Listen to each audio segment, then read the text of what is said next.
Nuti karaa lamaan qoramnu.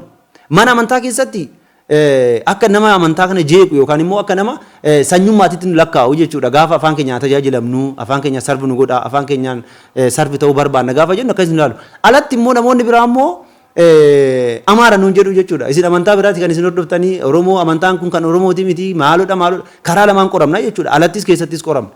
Paappaasii godina keenya kan ta'e Eebbisaa Nurraa Bu'uura Abbaa Gorgoriyoos akkuma buleessi keenya dubbachuuf yaaletti ayyaana waxamajjii ayyaana qulqulluu Mikaa'el guyyaa isaanii 12 waxamajjii 12tti Mojotti kan gaggeeffamu uummata bal'aa uummata guddaa san keessa isaan fuuldura dhaabbatee afaan beete kiristaanaa takka የቤተ ክርስቲያን ቋንቋ አንድናት እሷም ግዕዝ ናት jedhanii yeroo isaan dubbatan ni argina.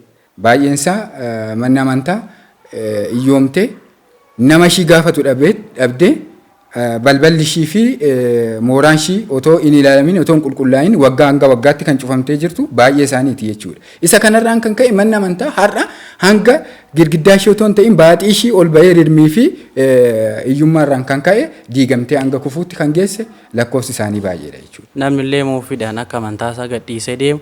Amantaan kun amantaa kan Oromoo miti kan Amaaraatti illee aga jedhamutti ga'eera. Maaliif naannoo magaalaas kan jiru afaan Amaariffaatiin kan lallabamu kan barsiifamu afaan Amaariffaatiin barsiisonni dhufanis afaan Amaariffaatiin naannoo baadiyyaattis akkasuma jechuudha. Innumaayyuu wanta dubbachuu fi biraan dabarre yeroo qulqulluu Mikaa'el irratti masqalanyaatti abbaan keenya kan dhufe kan dubbatanii tajaajilli mana kiristaanaa giizidha jedhanii yeroo dubbatetti uummanni tajaajilli lakkaa giizii argatee kan keenya miti uummanni Oromoo kan keenya miti fi afaan biraa jedhanii kan kaasan jechuudha. Afaan Oromoo yoo la tajaajilan manni kiristaanaa kan isaanii akka taate afaan Oromoo dubbanne yeroo manni kiristaanaa keenya miti akka taatetti kan nu jechisiisu jechuudha. Manneen amantaa afran wayii baadiyyaa kan jiran Gabriel, Goorgisii, Baaloldi fi Maaramii osoo ilaalle dhibbatti Ortodoksii ture guutummaan guutuun isaanii bara 2005 bara 2004 eeggadde jechuudha. Amma garuu persentiin 45 Protestaantii ta'eera.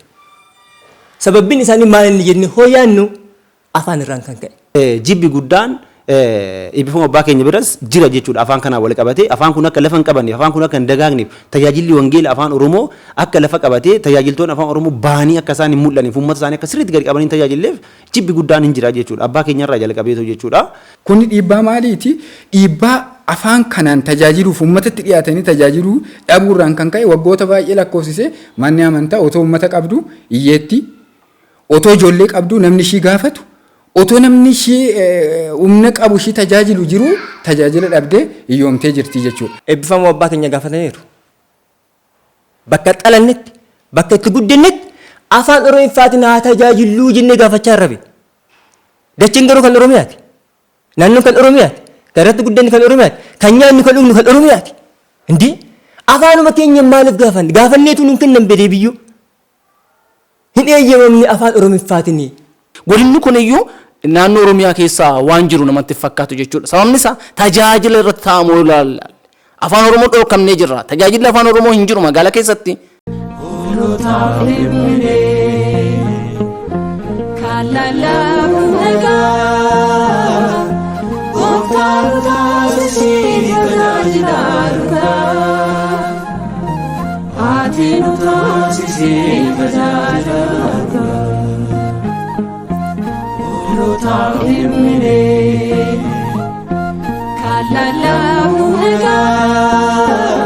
Maqaa abbaa kan ilmaa kan hafuura qulqulluu waaqa tokkoon ameen nageenyi fi araarri waaqayyoo isiniif haa baay'atu akkam jirtu jecha egaa guyyaa irraa waa'ee tajaajila mana kiristaanaa keessattuu tajaajila afaanitiin wal qabatee akka biyya lallaba shawaa bahaa keessatti jiruu fi aanaa irra jirurraa wal qabatee waan jiru irratti waa'ee mana kiristaanaa waan tokko mari'achuudhaaf walitti qabamneerra.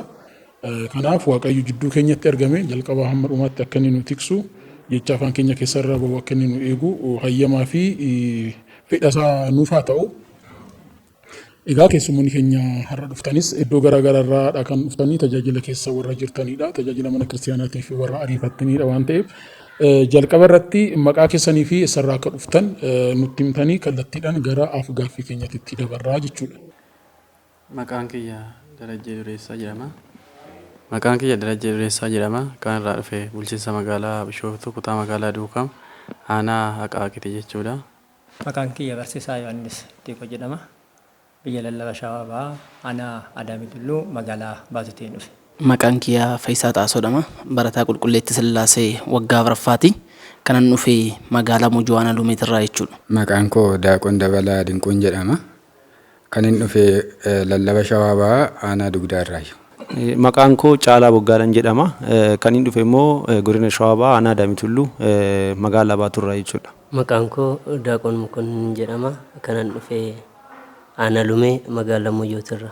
Kallattiidhaan gaafiidhuma kootti yommuu darbu mee akka naannoo akka godina Shawaa Bahaattis haa ta'u akka iddoo naannoo isin jirtanii sanitti tajaajila mana kiristaanaatiin wal qabatee keessattuu tajaajila afaan Oromootiin wal qabatee wantoonni jiraniin wal qabatee rakkoon tajaajila afaan Oromoo aanaan keessan keessatti mul'atu maal fa'i? Gaaffileen nuuf ka'eef naannoo keessanitti yookaan bakka irraa dhuftanii rakkoon tajaajilaa ni jira kan jiruuf eeyyen dhibbaan dhibbatti rakkoon tajaajilaa ni jira. Kun waan gaaffii keessa seenuu miti. Rakkoolee sun kan jiru manuma amantaa keenya keessa jira jechuudha. Meebii mana amantaa bakka naan irraa dhufe magaalaa Baatuurraa dhufe magaalaa Baatuu fi naannoo isheetira manneen amantaa 22 jiru. Daseetii lamaan dabalatee manneen amantaa baadiyyaa manneen 4 dabalatee kuuwwan magaalaa keessa jiru. Manneen amantaa 22 kana keessatti afaan Oromootiin tajaajilli ni tajaajilamaa jennee yoo yaadnu guutumaan guutuutti tajaajilli hin jiru jechuun ni dandeenya. Sababbiin maali noo jenne jibbinsa afaan kanarraa ka'e. Jibbinsa afaan kanarraa kan ka'e maalinni afaan kanaan akka hin tajaajilamne warroonni barbaadan ni jiru jechuudha. Warroonni kun immoo kan jiran eessa keessa hoo jenne yaadnu hooggansuma keessa warroota jiran jechuudha. Afaan kun akka afaan wangeela ittiin lallabamne hoo afaan kanaan wangeela lallaban namoonni amantaa kana keessa jiran akka dammaqanii bahanii akka eessanii bahanii namoonni nu hubatanii mana amantaa kana keessa warroota afaan kana dubbatan mana amantaa kana keessa dammaqsanii baasan ni jira jechuudha. Kanaafuu rakkoon afaanii aanaa keenya keessatti baay'ee rakkina guddaa jira jechuudha. Kun immoo rakkoo maaliif inni hoo jennee yaadne namoonni keenya afaan Oromiffaa kan dubbatan afaan Oromiffaa malee kan hin dhageenye dhugaanti magaalaa Baatuu keessatti parsantii 95 oli kan afaan Oromiffaa dubbatu. Parsantii 95 oli. Maaliif hoo jennee magaalaa Baatuu fi naannoo ishii manneen amantaa jiru guutuu kan dhalates kan guddates ummatuma Oromooti ummatuma afaan Oromoo dubbatu qofa jira. Ummata kana keessatti immoo afaan Oromiffaa dubbachuun akka yakkaatii fi akka cubbuutti ilaalama. Ana naaf hin galu maal fakkaata? Akka cubbuutti gaafnu akkuma tarii akkuma carraatillee ta'ee raawwatee sagantaa wayiitillee argannee afaan Oromiffaatiin ni lallabne jenneetu iyyuu yaadnu isaan booda komantiin nuuf kennamuu fi yaadni nuuf kennamu ni ulfaata. Maali jennee yoo yaadne maanni jibbiinsa afaan kanarraa ka'e jechuudha. Guutumaan guututti jechuudha. So kana yoo jennee ilaallee baay'ee guddina jibbiinsa afaan kanaatu jira jechuudha. Dabalataan immoo magaalaa Baatuutii fi naannoo keenyatti gaafa gubaa'een dhiyaatu waan tokko jira waan baay'ee nama raachu. Barsiisoti afaan Oromoffaa dubbatan nuuf fidan irratti lola guddaa jira jechuudha. Waaqni isaanii haa kennu waldaan duuka bu'ootaa waan kana irratti dhiibbaa guddaa godha. Dhiibbaa guddaa. Barsiisotiin gaaf ufanii barsiisoti afaan lama danda'an nuuf yaamaa jedha. Barsiisoti afaan lama danda'an. Maaliif? Namni hoo agee fayya. Hin dhageenye ta'an fayyuu hin danda'u gaa. Hindi ani wanna tokko erga natti himan wanni natti himan san erga dhageenye erga hin qayyaban fayyuu maal hin danda'are hin danda'u. So haala kanaan warroota gubaa'ee ufaniyyuu dhiibbaa guddaan kan akka afaan Oromiffaa lallabu barsiisota afaan Oromiffaa lallabuu danda'an kan nuuf fidan walla duuka bu'ootati jechuudha. Kun waan beekamu. Sababa kanaatiin kan ka'e manneen amantaa keenyarraa ummanni keenya afaan Oromiffaa danda'u. Ummanni keenya Ortodoksiin manneen amantaa isee beera. Guutumaan guututti. Naannoo keenya ispeeshaalii manneen amantaa afran wayii baadiyyaa kan jiran Gabriel, Goorgisii, Baaloldi fi Maaramii osoo ilaalle dhibbatti Ortodoksii ture. Guutumaan guutuun isaanii. Bara 2005 bara 2004 eeggadde jechuudha. Amma garuu parsantiin 45 Pirotestaantii ta'eera. Sababbiin isaanii maal inni jennee hoo yaadnu afaan irraan kan ka'e. Afaan irraan kan ka'e. Mana amantaa keenya keessatti afaan inni lallabne, afaan inni baranne hoo jenne nuuf hin kenna waan ta'eef, nuuf hin eeyyamu waan ta'eef. Kaloo jennu indee yeroo kanatti eebbifamuu abbaa keenya gaafataniiru. Bakka xalannetti bakka itti guddinnetti afaan Oromiifaatiin haa tajaajilluu jennee gaafachaa jirra. Dachiin garuu kan Oromiyaati. Naannoon kan Oromiyaati. Kan irratti guddanni kan Oromiyaati. Kan nyaanni kan dhugnu kan Oromiyaati. Indee afaanuma keenya maaliif gaafanne? Gaafanneetu nuun kennan bedee biyyoo. Hin eeyyamamne afaan Oromiifaatiin sirni qulqulleessatis ta'e lallabas ta'e faaruunis ta'e guutumaan guututti akka eeyyamamnetti deebii kan nu deebisan yeroo baay'ee. So haala kanarraan kan ka'e ummanni keenya hordofaan ortodoksii keenya guutumaan guututti mana keenya dhiisee baheera. Rakkina maaliitiin kan ka'e? Rakkina afaanitiin kan ka'e. Dhugaa dubbachuuf kawaalli Gabreelaa nu cinaa jira. Kawaala Gabreelaa keessaa afaaniin barsiisanii ni booje gaaffii guddaadha. Naannoo keenyatti jechuudha. Gaaffii guddaa. So kana hoo jenne maalinni wannumti ummata keenya tajaajilu yookaan ummata keenya wannumti gargaara tokkoyyuu hin jiru jechuudha kawaallis. Tokkoyyuu. So ummanni keenya rakkoo guddaa keessa jira. Rakkoo guddaa keessa. Manneen amantaa keenya bee cufamanii jechuu hin dandeenye guutumaan guututti. Namni tokko wanni isaa galuuf akka isaa galutti hoo agabuu baatu cufame jechuudha karaa birootiin. So manneen amantaa keenya guutumaan guututti yookaan ummanni keenya maal keessa jira jennee yaadnu rakkina guddaa keessa jira.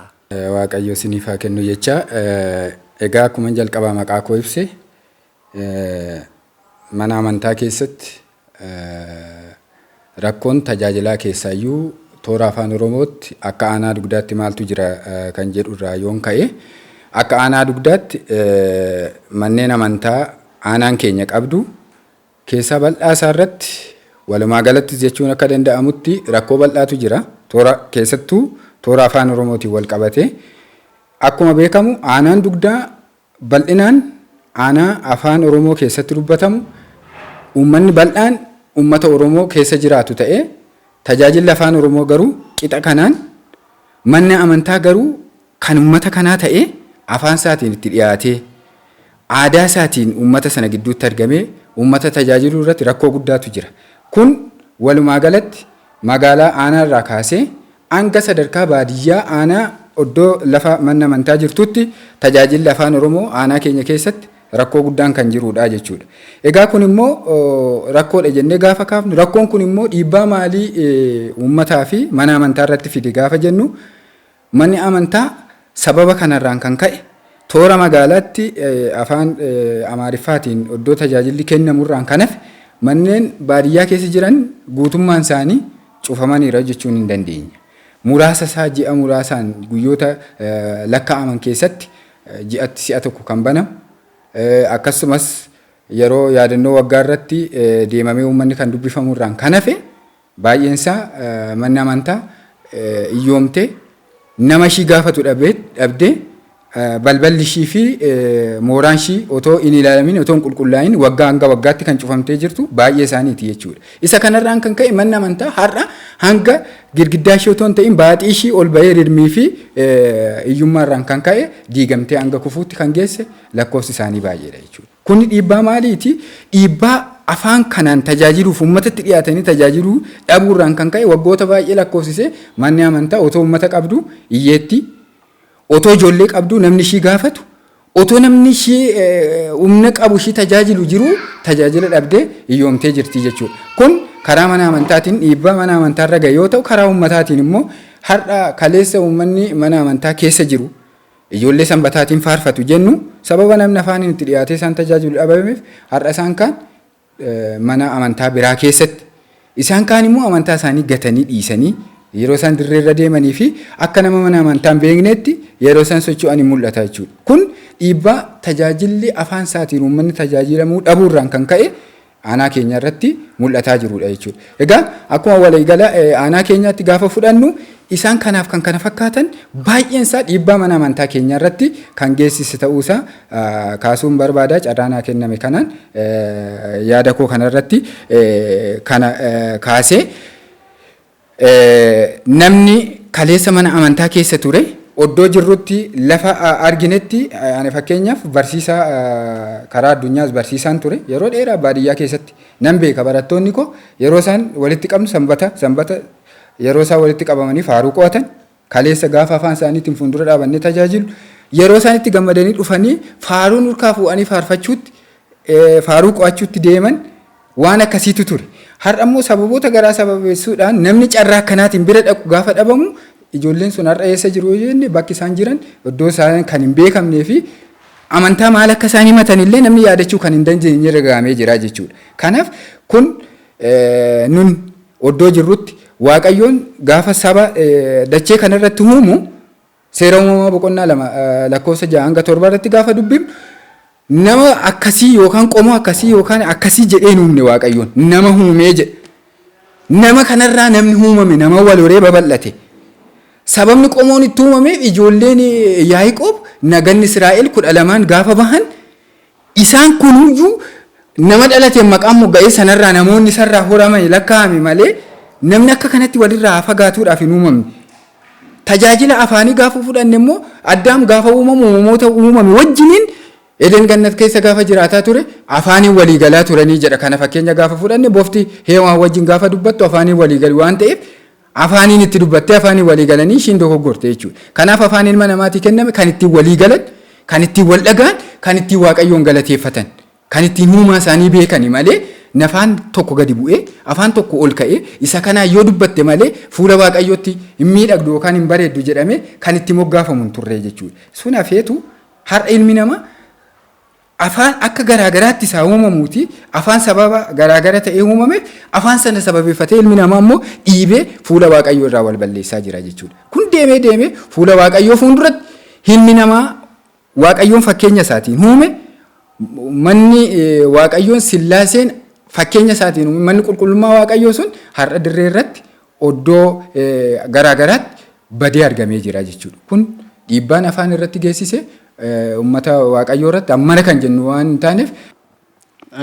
Galatooma jecha egaa yaadonni amma irra jirru kuni afaan Oromootiin tajaajiluun yookaan tajaajilli mana kiristaanaa keessatti afaan Oromoo cubbuudha hanga nama jechisiisutti darsii ga'e jechuudha. Afaan Oromoon dubbachuun akka cubbuu ta'etti afaan Oromootiin yoo faarfatte cubbuudha, afaan Oromootiin yoo lallabde cubbuudha, afaan Oromootiin yoo tajaajilte cubbuu iddootti ta'e jechuudha. Namni afaan Oromootiin tajaajile mana kiristaanaa keessaa magaalaa qixxeetti akkamitti afaan Oromootiin tajaajiltedhani lubummaarraa kaasanii iddoo inni tajaajilu kaasanii gara biraatti abbootii keessa illee jira jechuudha. Akka aanaa keenyatti wanti raawwatamaa jiru. Isa kana bichaa miti. Afaan yoo tajaajille akka afaan tajaajilu kan nun taasisan baay'ee isaaniitu jira. Manni kiristaanaa illee baay'een cufamaa jira. Amma gara baadiyyaatti yeroo deemnee ilaallu manoonni kiristaanaa magaaluma Mojoorrayyuu kiiloomeetira 12 kan hin fagaanne aanuma lumee jala kan Mojoo jala jirtu hanga cufamuu dirasitti geesse dhiyeenya kana keessa bana ammattiyyuu tajaajila afaan hin qabnu. Ijoolleen keenya jedhu abbootiin naannoo sanii dhahinoo gaafan ijoolleen keenya balaa tajaajila afaanitiin mana kiristaanaa gallakkisanii bahanii jiranii. Ijoollee baay'een bahanii jiranii warri amantaa kan dhufanii afaan kanatti lallabanii nuti akka amantaa kana lallabne taanee jirra. Namni afaan dhufee nu lallabu hin jiru. Kanaafiyyuu manni kiristaanaa kuni ganda sadi jala jiraattee ganda tokko keessatti beekte kiristaanichi kuni nu harkaa cufamee jira jedhanii abbootii yaadetti kaasan jira jechuudha. Isa kanaan isa warri manni lummaa aana dhufee sin gaafatee jira yoo jennu lakki waggaa 8 dura dhufanii turanii. Naannoo bara 2010 dhufanii ergasitti dhufanii nu gaafatanii hin jiranii. Kanaafiyyuu manni kiristaanaa kun hanga cufamutti geessa jedhee dhagaan bu'uuraa erga dhaabbateetiin manni kiristaanaa osoo hin hojjetamin hanga ammaatti cufamtee kan teechu baay'ee isaatu jira jechuudha. Aanuma lumee keessa naannuma jirrutti iddoo adda addaatti soo deemnee ni agarra waan ta'eef tajaajila barsiisummaatiinis iddoo adda addaatti yeroo boonu arga. Aanuma kana keessa godinuma Shawaa Bahaa kana keessa jechuudha. Beeti kiristaanichi cufame sababa birriitiin mikinaata godhate sababa godhate qabeenya hin qabnu jedhanii ijoolleen garas akka deemanii tajaajille luumni hin jiru jedhanii mikinaata godhaniitu akka cufsiisan baay'eetu jira. Achi dhaayimee afaan Oromoo ta'e lallabni akka afaan Oromoo cubbuu ta'etti kan itti ilaalamutu baay'eetu jira jechuudha. Aanuma keessa jirutti afaan Oromoon lallabamu Oromiyaa keessa jirran hin jechisiisu yeroo tokko tokko jechuudha. Inni kun kan ta'e immoo gubbaarra. Egaa innumaayyuu wanta dubbachuu fi biran dabarre yeroo qulqulluu Mikaala irratti masqalanyaatti abbaan keenya kan dhufe kan dubbatanii tajaajilli mana kiristaanaa giizidha. Jedhanii yeroo dubbatetti ummanni tajaajilli lakkaa giizii erga ta'e kan keenya miti ummanni Oromoo kan keenya miti fi afaan biraa jedhanii kan kaasan jechuudha. Afaan Oromoo yoo la tajaajilan manni kiristaanaa kan isaanii akka taate afaan Oromoo dubbanne garuu manni kiristaanaa keenya miti akka taatetti kan nu jechisiisu jechuudha. Godinni kun iyyuu naannoo Oromiyaa keessaa waan jiru namatti fakkaatu jechuudha. Sababni isaa tajaajila irratti taa'amuu ilaalla. Afaan Oromoo dhorkamnee jirra. Tajaajilli afaan Oromoo hin jiru magaalaa keessatti. Innuma kanaan duratti illee waan nama nu mudate keessa magaaluma Mojoo keessatti taappellaa afaan Amaariffaa qofaan barreessanii fidan jechuudha. Maaliif afaan kanaan jennaan uummata gaafii dhiyeessinaani afaan Oromootiin jecha kan hin qabne hiika kan hin qabne barreessanii fidanii isuma saniyyuu afaan Oromootiin hin tajaajilsa eenyu jedhanii tajaajilli tokko afaan Oromootiin kan tajaajilaman jiru. Hanga dhumaatti mana amantaa qulqulluu Giyoorgis irratti kan gaggeeffame jechuudha. Hanga dhumaatti Amaariffummaan lallabanii uummanni garuu achi jiru afaan Oromoo warra dhaga'anidha. Innuma warra minjaartuu keessa jira warra afaan dhaga'u hin jiru jedhanii too kan uummata keenyatti sobamu jira jechuudha. Inni bira kaarra darbeeyyuu lubbuun keessa ni dhageessi. Nabsaachuutu samaallechi nuun jechaa jiru jechuudha. Inni kaleessa dheengaddas akkasuma nuun jedhan kun arras akkasuma jedhama. Abbaan keenya erga naannoo kana dhufaniiti waggaa meeqa naannoo waggaa 30 ol lakkoofsanii jiran dhimee nama tokko lakkoofsanii jiran maaliif luuboonni naannoo kana jiran afaan Oromootiin akka hin tajaajilamne maaf taasifame? Baay'ee rakkinni jiru naannuma nuti jirrutti rakkisoota baay'eetu jira. Tajaajilaaf illee akka hin baane taa'amne jira, ogguramne jira. Innumaayyuu amma yeroo kaasnu nuti dandeenyu waldaa duuka boota hanga tokko xiqqoo socho'anii jiran. Isaaniyyuu hanga kana kan socho'an sanii fi isaaniifuyyuu dhuguma karaan banameef jira. Akkamiin lallabbii kenna argachaa jiran. Tajaajilli mana kiristaanaa irratti gaggeessanii ammamiin baajanni ramadamee fi uummanni sun akka tajaajilan taasifaman jiran naannoo keenyatti. Argaa jirra waan ta'eef mul'achaa hin jiru. Maybe ani wantin kaasuu barbaadu maalidha? Jalqaba irrattis yaa obboleessi keenya kaasuudhaaf yaala ture akkasumas obboleewwan keenya baay'een akka biyya lallaba shawaa baatti rakkoowwan jiran hedduun ka'aniiti kan isaan jiranii. Akka aanaa keenyaattii fi jeneraalii wantoonni jiran rakkoowwan hamaan jiru keessattuu tajaajila afaaniitiin wal qabatee rakkoowwan hedduun jiru jechuudha. Egaa rakkoowwan kun karaa keessaatiin jechuudha kan isaan yeroo baay'ee mul'atan yookaan immoo qaamuma manneen amantaa tajaajiluudhaaf iddoo san uummata tajaajiluudhaaf taa'anirraa jechuudha rakkoon kun kan mudatu. Inni guddaan garuu akka magaalaa keenyatti maalinni yookaan immoo akka aanaa keenyatti kompiliitii akkuma waliigalaatti tajaajila afaanii kanaaf gurra kennuu dhabuun hin jira. Akkasumas manneen amantaa aanaa keessa jiran manneen amantaa baadiyyaarra jiran hawaasni baadiyyaarra jiru gatamuu fi dagatamuunsaa waan baay'ee nama gaddisiisudha jechuudha. Manneen amantaa baadiyyaa already abbaan qaban jechuun hin danda'ama. Tariitii mana amantaa baadiyyaa tajaajilli hanqina hin qaba yookaan immoo hanqinni tajaajila noormaalii beezik kan ta'e sirna qulqulleessa irraa jalqabee hanqinoonni guddaan jiru jechuudha. Kan manni luummaa quban qabu baay'ee tajaajilli jiraatee jiraachuu baatee everything quban qabu maaliif jennaan tokkoffaa mana amantaa baadiyyaa kan geggeessu abbootadha jechuudha. Yookaan immoo hawaasuma keessaa wal filanii dabareedhaan yookaan sabakaa gubaa'eedha jechuudha. Namoonni akkasii kun immoo hubannoo amantaan agasmaran qaban maaliif jalqabumarraa wangeelaan hin guddanne wangeela barachaa hin guddanne amantaa maatiimarraa dhalanii darbii darbuudhaan bira ga'e jechuudha.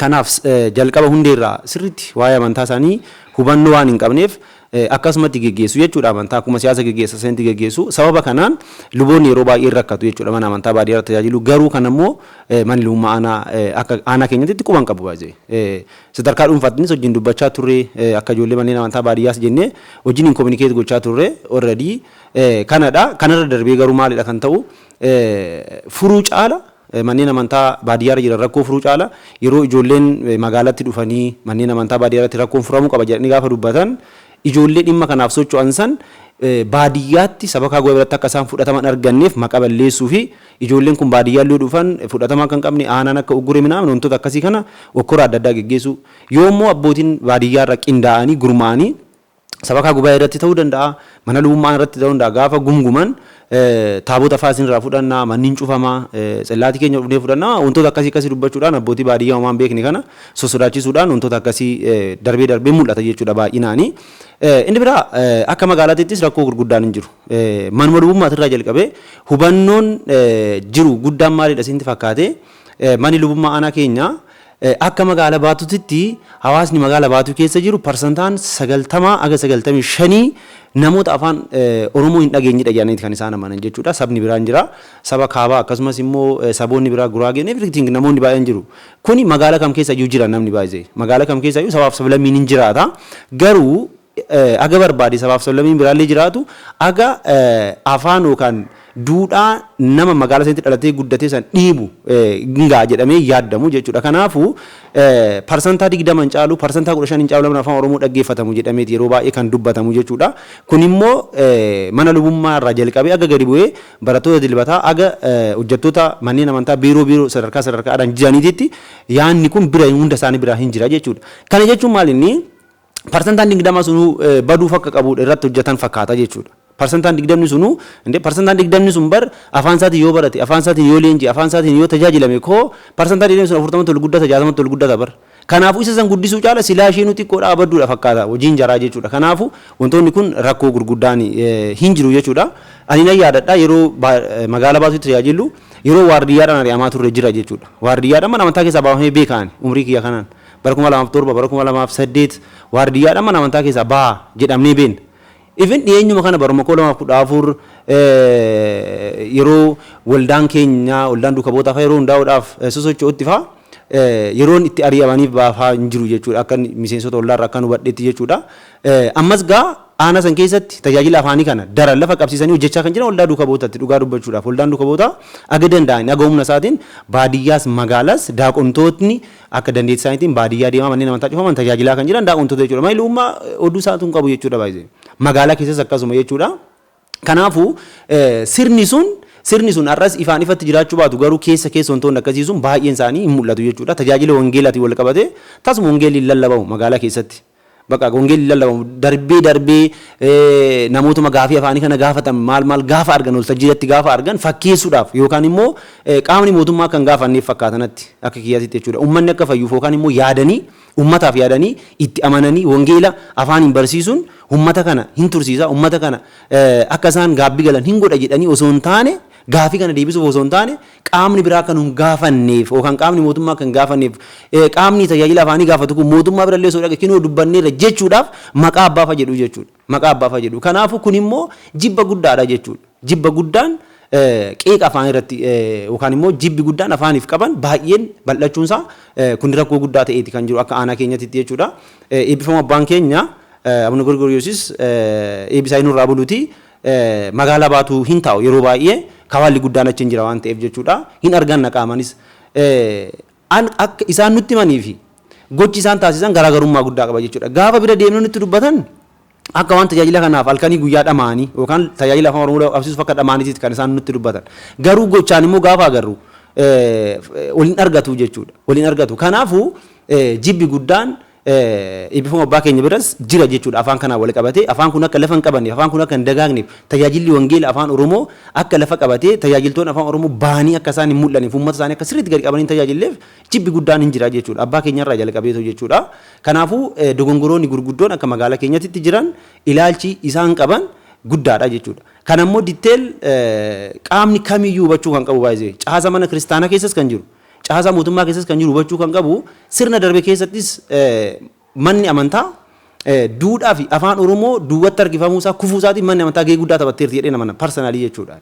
Kanaafuu ammas immoo sirni sun jira jechuudha. Tariitii karaa biraatiin yookaan karaa caasaa mootummaatiin qaamni qabsaa'ee aarsaa qaqqaaliin kafalamee sirni sun darbee afaan Oromoo sadarkaa mootummaatitti biiroolee mootummaa kamittuu afaan isaatiin keessummeeffamanti kan jiru sabni Oromoo kabajamee ulfinni kennamee fi sirnaan kabajamaati kan jiru afaan isaatiin fayyadamaa barreeffatee dubbifachaati kan jiru jechuudha. Itti barachaa ittiin tajaajilamaati kan jiru waajjiraalee mootummaa keessa hoo deemnu jechuudha. Kun salphaatti hin dhufne baay'ee karaa mootummaatiin soo ta'e itti qabsaamee aarsaa itti kafalamee namoonni qaqqaalii ta'an itti wareegamaniiti jechuudha kanas ga'e. Garuu immoo namoonni sun gaafa qabsaa'an afaaniif kan qabsaa'anii saba isaaniitiif kan qabsaa'an mana amantaa keessas garuu rakkoowwan akkasii jiru jechuudha. Ammas rakkoowwan akkasii jiru jechuudha. Rakkoowwan kun maal inni rakkoon afaaniin fayyadamuu dhabu xalayaalee adda addaa afaaniin barreessuu dhabu. Jibbi isaan afaaniif even xalayaa nuti gaafa afaaniin barreessine keessatti mindinnu xaafaatu jirtu naamna istiil akkas jedhamaa jechuudha. Chaappaawwan adda addaa hin jiru. Namni dubbisuu hin danda'u baay'ee. Keessattuu jenereeshinii nama jiru kun jenereeshinii qubeeti jechuudha. Jenereeshinii qubee immoo afaan kana baay'ee hin danda'u jechuudha. Kanaafuu isaan jibbi afaan kanaaf qaban, ilaalcha afaan kanaaf qaban, tuffiin afaan kanaaf qaban baay'uma nama dinqa jechuudha. Even xalayaa gosa lama barreessu. Gaara mootummaatiif gaafa barreessanii fi mootummaan gaafa isaaniif barreessu akkaataa isaan itti keessummeessanii fi garagalcha ittiin barreessan afaan Oromootiin nama kadhatanii mana maxxansaa deemanii everything bakkee adda addaa galanii barreessu baatu naamna jedhanii barreessu jechuudha. Gaafa garuu manneen amantaa keessa waliif barreessan magaalaan illee magaalaa Zuwaayidha.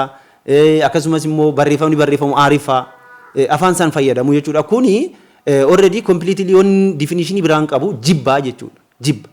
Kanaaf wantoonni akkanaa kun akka rakkinaatitti immoo maalinni hawaasa keenya immoo mufachiisee jira jechuudha. Hawaasni keenya hin dubbatu. Kana taaneera jedhu gadi ba'ee gungumaa jechuudha uummanni keenya.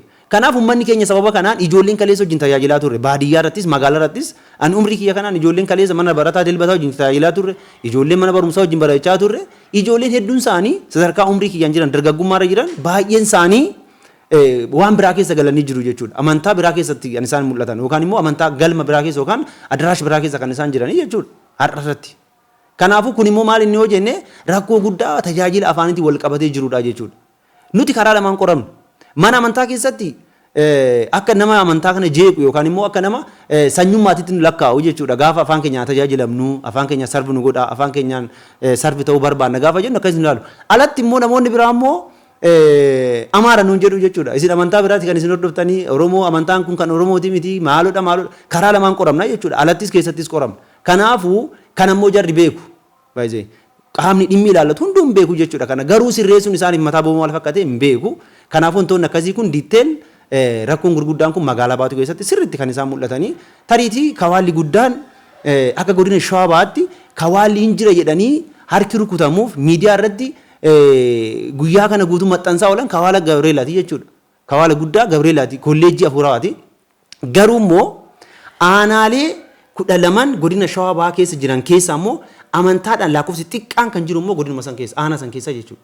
Aanaa kawaalli guddaan keessatti argamu kana keessatti aanaa kawaala guddaa of keessaa qabuu fi hayyoonni, phaaphaasonni, luboonni, barsiisonni internaashinaal akka addunyaatti barsiisaa jiran jedhamee keessaa bahan jedhamee dubbatamuuf kun naannoo sanii bu'aa tokko hin buusne. Akka godina Shawaa Bahaatti gadaami kawaalli kun achi jiraatu iyyuu malee uummanni kiristaanaa lakkoofsaan xiqqaan eessa jedhu jedhamee sarchi godhamee achi jira jechuudha. Hin jiru baay'ee naannoo magaalaa baatu kiristaanni kan jiru gandoota Afurawweeti duratti obboleessi keenya jedhe manneen amantaa baadiyyaa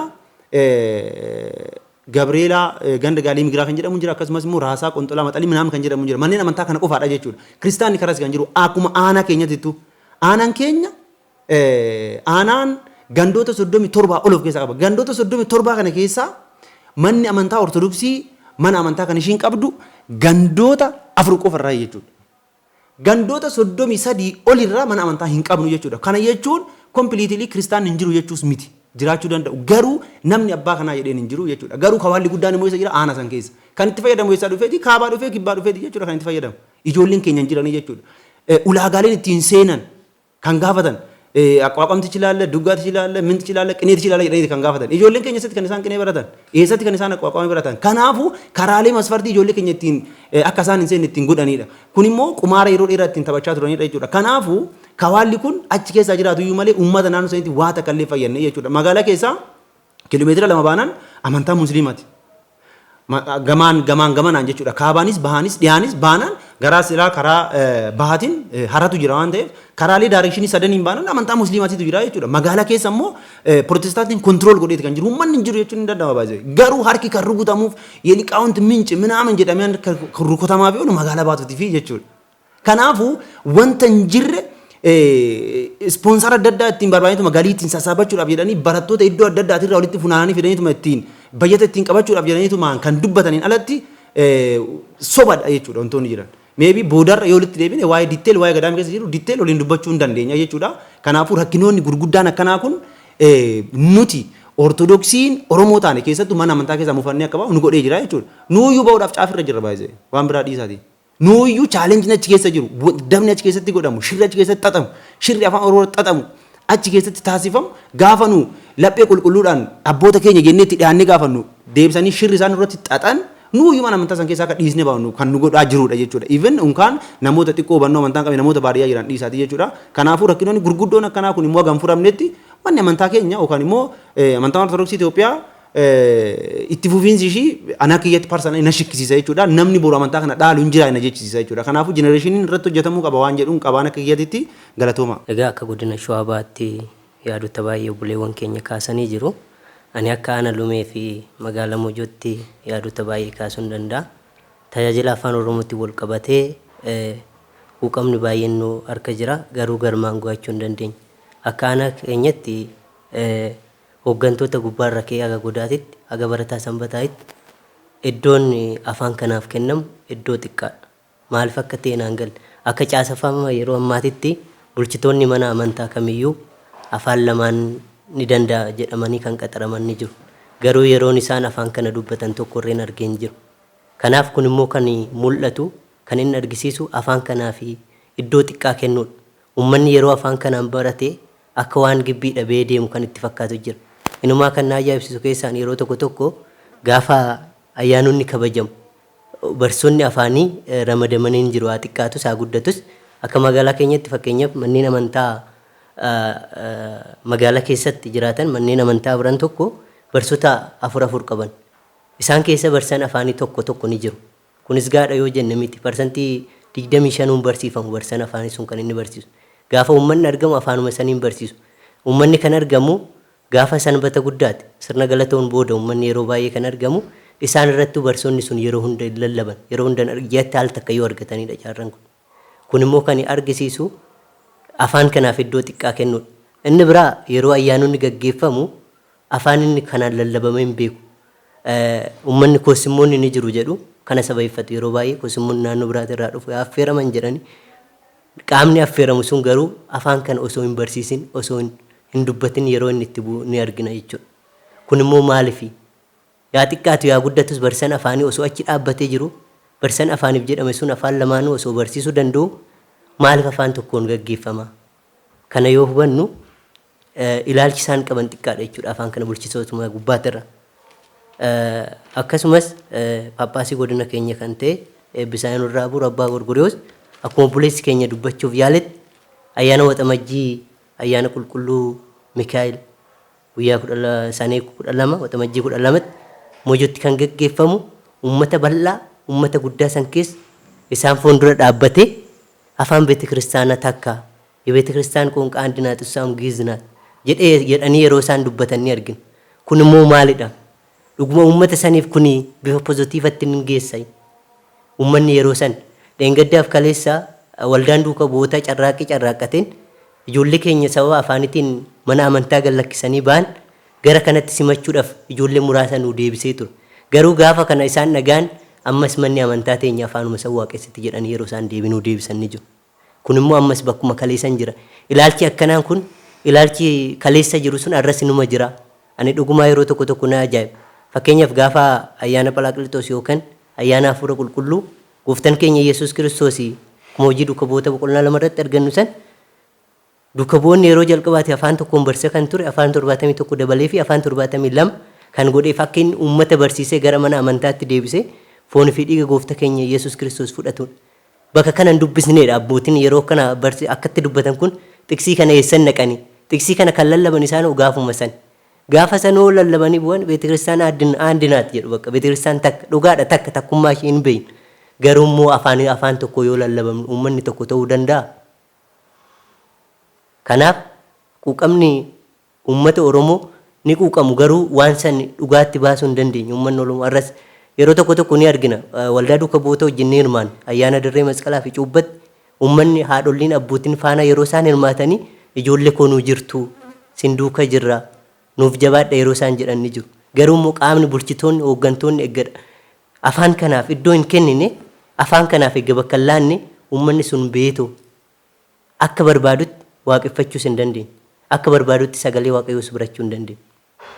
Kanaaf akka ana keenyattis afaan kun dhugaa dubbachuuf taanan parsantii 10 hojiirra oolan jiru. Kana quuqama waldaatiin yookiin tattaaffii waldaatiin barsoonni tokko dabrii irratti qaxaramanii jiru. Isaanifuu yeroo uummanni argame dabareen kennamaa hin jiru. Akkuma jalqaba dubbachuuf yaalametti uummanni naannoo magaalaa Moojoo jiraatu uummata afaan Amaariffaa danda'u uummata naannoo Minjaarii dhufe jedhanii yeroo isaan uummata itti gowwoomsan ni jiru.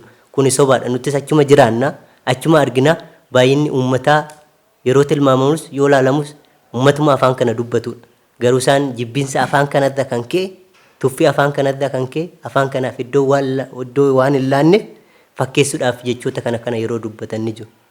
Kanaafidha haga danda'ameen arras ta'e borus ta'e yoo qaamni gubbaa hin sirroofne yoo bulchitoonni fi yoo qaamonni aangoo qaban hin sirroofne ammas uummanni Oromoo tajaajila afaan barbaadu san argachuu hin dandeenye. Maaliif jennaan yoo biqilaan tokko yoo hundeen jabaateedha firee gaarii kan buusudha. Garuu bakka hooggantoonni fi bakka bulchitoonni iddoo nagaa jiran afaan kanaaf karaa hin banne afaan kanaaf daandii sirrii hin barbaanne yeroo tattaaffinuu jiraata isaan gufuu kan barbaadan akkamitti afaan kun galma ga'a. Tattaaffii taasisanii jiru dhugaa dubbachuuf taanaan ijoollee waldaa duuka bootaa waaqayyoon umurii isaaniif haa dheeressu jecha tattaaffii baay'ee kan hojjetaa jiran ni jiru. Isaanuma tattaaffuma isaaniitti kanaa yaa'u yeroo baay'ee dubbii baay'eedhaan barsoonni tokko tokko qaxaraman kun. Barsoonni sunis garuu dhiibban isaan irratti taasifamu irra kan ka'e odeeffannoo kan dhageenyu irraan yeroo uummanni baay'atuu fi haala barbaadanitti barsiisuu hin dandeenye. Haala barbaadanitti uummataaf lallabuu hin dandeenye. Maalidha keessatti dhiibban keessa waan jiruuf hooggantoota gubbaa waan jiruufidha.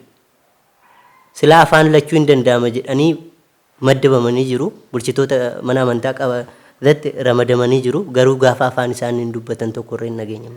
Kuni kan ta'e yaa'u quuqama afaan dhabuurra yookiin immoo afaan tuffachuurra waan ta'eef ammas ta'e qaama gubbaatirraa yoo hin sirranne kanaaf tajaajilli afaanii kun akka barbaannetti argachuus hin dandeenye uummanni keenya sawwiidha.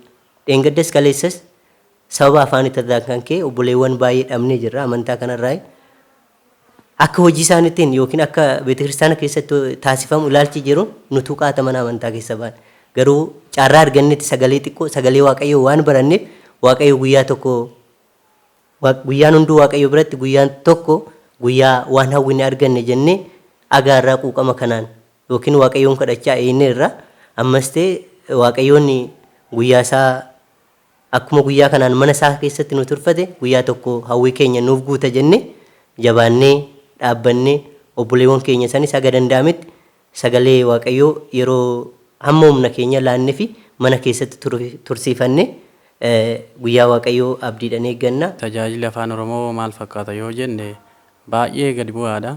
Kana yoo jennu fakkeenyaaf naannoo magaalaas yaa ta'u naannoo baadiyyaa tajaajilli geggeeffamu guutummaan guutuunsaa afaan Amaariffaatiin. Fakkeenyaaf yeroo kabaja ayyaana waggaa yeroo darbeyyuu Gimmaashi Gabriel jedhamutti ayyaana waggaati. Uummanni naannoo san jiraatu afaan Oromiffaati kan dhaga'u. Tajaajiltoonni isaan affeeran garuu tajaajiltoota afaan Amaariffaa qofa dubbatan. Uummanni ni dhufe ayyaana isaanii kabajee ni gale wanti barate hin jiru jechuudha. Kanarraa kaasee dargaggeessi keenya gaaffilee shakkitoota isaaniitti dhufu. Afaan isaaniitiin waan hin baranneef gaaffii sana deebisuurraan dadhabuu waan danda'aniif amantii isaanii dhiisanii deemaniiru jechuudha. Shamarran baay'een obboloonni dargaggoon jaarsi jaartiin ijoolleen daa'imman afaan Oromiffaatiin tajaajila hin argatanii barsiisonni afaan isaaniitiin isaan tajaajila waan hin jirreef gara baadiyyaatti illee amantaa gadhiisanii deemanii jiru jechuudha. Fakkeenyaaf mana amantaa Dufaa Gabreelii, Looyya Gabreelii kanneen jedhaman mana amantaa gara baadiyyaa aanaa qaaqii jala jiran keessatti ji'a keessatti kan banamu manni amantaa sun gara cufamuutti deemera jechuudha. Yoo baname qeessi tokko lamadha nama lama sadiin banama namni dhufee barsiisu hin jiru jechuudha. Tajaajiltoonni afaan Oromiffaatiin sabni sun akka dhagee baratee amantii isaatiin akka dhumaatti cimee afaan isaatiin tajaajilee dhaloota itti aanan qaree akka baasuuf wanti kaawwamee hin jiru jechuudha. Inni kun rakkoon inni guddaan rakkoo bulchiinsaati. Bulchiinsa achirra jiru afaan Oromoo irratti xiyyeeffannoo isaan kennan xiqqaadha jechuudha. Namni afaan isaatii yoo barate afaan isaatii waa dhaga'ee warra hin baranne immoo yoo barsiise warreen duuba jiran isarraa barata. Warri isarraa baratu sun immoo cimsee isa itti aanutti dhaloota itti aanu barsiisaa deema jechuudha. Akkas yoo hin taane ammas haalli tajaajila afaan Oromoo akka kutaa magaalaa keenyatti aanaa qaaqitti baay'ee sadarkaa yaaddeessaa irra kan ga'ee jira jechuudha. Amma ta'e sochiin geggeeffamu ni jira. Sochiin geggeeffamu karaa waldaa duuka bu'ootaatiin kan geggeeffamu ni jira. Innumtuu eeyyama guutuu hin arganne. Fakkeenyaaf yeroo darbee Mikaa'ela Abbuu Seeraa kan jedhamu irratti tajaajila afaan Oromiffaatiin waldaan duuka bu'ootaa achitti gurmaa'anii akka tajaajilan afaan isaaniitiin akka faarfatan ijoollee walitti qabaman dhorkamanii turan jechuudha. Yeroo garaagaraatti dhorkamaa turanii rakkoo miiqan amma gara tajaajilaatti kan isaan deebi'an. Manni amantaa sun Mikaa'ela jedhama kan argamu ganda qotee bultootaa afaan Oromiffaa dubbatan keessatti afaanuma sana keessatti afaan Oromootiin akka isaan hin tajaajille baay'ee dhorkamaniiru. Inni kun rakkoo guddaa uumeera namni illee muufiidhaan akka amantaa isaa gadhiisee deemu. Amantaan kun amantaa kan Oromoo miti kan Amaaraatti illee aga jedhamutti ga'eera. Maaliif naannoo magaalaas kan jiru afaan Amaariffaatiin kan lallabamu kan barsiifamu afaan Amaariffaatiin barsiisonni dhufanis afaan Amaariffaatiin naannoo baadiyyaattis akkasuma jechuudha. Manneen amantaa sababa kanaaf cufaman kaan baay'een isaanii jiru. Isa kanarratti rakkoo bulchiinsaa baay'ee kan mudate akka kutaa magaalaa keenyattis ta'e akka aanaa Qaaqetti rakkoo bulchiinsaatu jira jechuudha. Warreen mana amantaa bulchan waldaan afaan Oromootiin tajaajiluudhaaf fedhii qabu akka isaan hin tajaajille yeroo isaan itti gurantu jira jechuudha.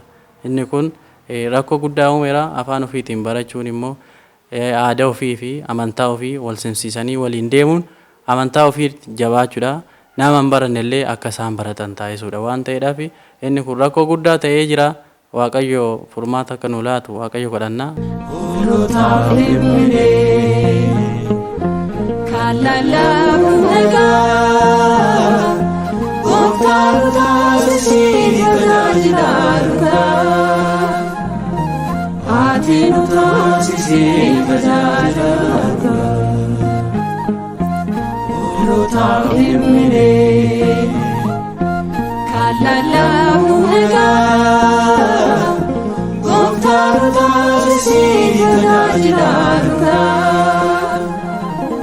Ati nu taasisi tajaajila